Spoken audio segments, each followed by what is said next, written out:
La volonté de privatiser les sources d'énergie, c'est quelque chose qui, d'une manière ou d'une autre, a toujours existé. D'abord, il faut aussi rappeler qu'au moment de la nationalisation, il y a toute une frange, non pas de l'opinion, mais du patronat en particulier, et même une partie du monde des responsables politiques, qui ne sont pas particulièrement favorables à la nationalisation, et qui le resteront par la suite. Il est évident qu'avec la vague thatchérienne, libérale ou néolibérale qui a déferlé sur les États-Unis et l'Europe dans les années 80, ces questions-là ont largement été relancées, avec un discours qui portait l'idée selon laquelle la privatisation, en général, était porteuse d'efficacité économique, de développement économique. Donc le discours dominant à ce moment-là dans la frange de la droite néolibérale qui s'exprime au milieu des années 80 est de dire on privatise ou on va privatiser parce que c'est plus efficace. Et puis on a assisté progressivement, et surtout depuis les 4 ou 5 dernières années, à un discours qui désormais ne parle presque plus au fond de l'efficacité économique, mais qui met en avant une démarche qui est avant tout, voire purement idéologique, avec l'idée selon laquelle le bon sens et le cours des choses veut qu'aujourd'hui ce soit le marché qui, dans tous les domaines, contrôle tout et règle tout, et par conséquent, peu importe au fond l'efficacité économique ou pas, il faut privatiser. Je crois qu'aujourd'hui EDF, GDF sont très largement victimes de ce point de vue idéologique. Cette vague de privatisation qui ronge peu à peu l'ensemble des services publics détériore irrémédiablement les rapports sociaux dans les entreprises. Elle compromet aussi les liens de confiance tissés patiemment avec ces usagers que l'on doit désormais traiter comme des clients. On est en train petit à petit de détruire cette notion de service public parce qu'on supprime de plus en plus d'emplois. Maintenant, c'est plus économie, rentabilité, on a vendu les bâtiments, on supprime des emplois et quelque part on perd la technicité, on perd tout ce qui était à EDF. On a tendance à vouloir alimenter différemment les zones urbaines par rapport aux zones rurales. On fait deux mondes différents, quoi. Finalement, ce qui compte, c'est les gros axes, les gens qui sont en ville ou les entreprises. Et on laisse un peu de côté le paysan qui est au fin fond de l'Ardèche ou de la Drôme. On a l'impression de vivre dans un monde complètement différent de notre hiérarchie, voilà, tout simplement. On a l'impression que tous nos cadres à l'EDF n'ont pas du tout la même entité que nous. On a l'impression de ne pas être dans la même entreprise du tout. Nous, on a envie de servir les clients avant tout. Et on a l'impression on peut plus le faire correctement. On peut plus le faire correctement, tout simplement parce que, bon, comme je leur disais l'autre jour, il y a à peu près tous les 2-3 ans, on change de direction, et que ce soit dans tous les domaines. Hein. On change de chef de secteur, on change. Et bon, ils font des réformes pendant ces 3 ans. Un autre arrive après et va dire non, c'est pas bon, c'est pas comme ça que je veux que ça soit fait, ça sera autrement. Et nous, on est obligés de suivre. Et donc, c'est quasiment invivable. C'est pas gérable pour nous. Dans le quotidien, dans les conditions de travail, on a de moins en moins de formation déjà. Donc avant, il y avait des stages de remise à niveau, donc on en a de moins en moins. Et là où on se sent de moins en moins à l'aise, c'est que bon, le réseau évolue énormément. Pour ne pas citer les consignations, on en fait très souvent.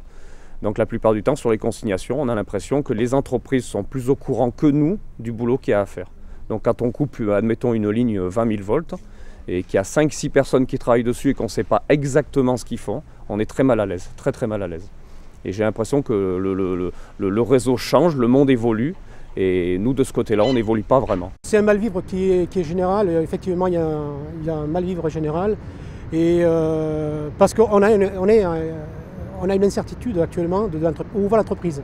Aujourd'hui, le personnel ne se sent pas motivé comme il y a quelques années en arrière. On a l'impression que tout va s'arrêter, quoi. Alors qu'on est là pour effectivement se battre tous les jours, pour qu'on puisse mettre une énergie à la portée de tout le monde. Les conséquences, bien sûr, de la casse du service public, inévitablement, il y en a sur la santé des salariés et ça se répercute sur leurs conditions de travail. On s'en aperçoit au travers d'une démotivation, par une hausse des arrêts de travail, des agents qui sont un petit peu en perte de repères, qui se mettent en retrait, dans le déni. qui s'arrêtent pour des raisons de mal de dos, de stress, de dépression, qui derrière manifestent au travers de l'agressivité dans un collectif. Et tout ça ne peuvent pas l'extérioriser puisque pour la plupart d'entre eux, ils n'ont pas le choix que de faire ce qu'on leur dit de faire. Je vois couramment des gens qui ont perdu complètement foi en leur entreprise, d'une part, parce qu'ils ne voient plus la finalité, il n'y a plus l'esprit de corps, entre guillemets, qui pouvait exister et qui faisait qu'on faisait du bon travail. Maintenant, les gens ne savent plus pour qui ils vont travailler. Demain, avec la concurrence, même pour les clients domestiques, on va travailler pour quelle entreprise, pour quel capital? Quel va être l'intérêt des agents d'aller faire du bon travail? Il n'y en aura plus. Ils ne sauront même plus par qui ils sont payés, ni pourquoi ils font ce travail-là. Donc, désespérés, oui, il y en a de plus en plus, et j'ai peur qu'il y en ait un très grand nombre un jour ou l'autre. Et la première des choses qui en subira les conséquences, ce sera la qualité du service public en général. Par la privatisation de nos entreprises, il y aura forcément une régression sociale, puisque qui va être frappé de plein fouet par toute cette déréglementation, ça sera forcément les ménages les plus pauvres, les démunis, qui n'auront pas forcément les moyens éventuellement de payer les interventions. Donc c'est vrai que toute cette population-là sera touchée de plein fouet. Donc c'est vraiment une vraie régression sociale. La casse de nos entreprises et du service public, à mon avis, là, depuis quelque temps, a pris une autre tournure, puisque j'ai de nombreux camarades qui maintenant ont honte d'être agents EDF. Donc ils ont honte pourquoi? Ils se font alpaguer, entre guillemets, par leurs voisins, par leurs bouchers, par leurs commerçants, parce que le boucher, le commerçant a été coupé 2-3 heures, il ne peut joindre plus personne au téléphone, donc on ne sait plus où appeler. En interne, moi je ne sais même pas comment conseiller quelqu'un et lui donner un numéro de téléphone. Donc c'est toute cette partie-là. Donc finalement les agents, ils n'ont plus envie d'être assimilés à un agent EDF, ils n'ont plus envie de montrer leur bleu. On en arrive à une certaine honte et ça c'est très très grave, moi je n'avais jamais connu ça. Moi je suis rentré à EDF, j'étais fier de pouvoir avoir ces logos EDF et GDF puisque justement ces notions de service public, ça voulait encore dire quelque chose. Et bien maintenant, ça va être la course aux résultats, c'est-à-dire on aura plus une démarche commerciale, ce sera plus la notion du service, ça sera la notion de résultat. Voilà, c'est ça qui me fait un petit peu peur puisque maintenant on sera certainement noté, jugé, c'est la compétition pour savoir qui va être le meilleur.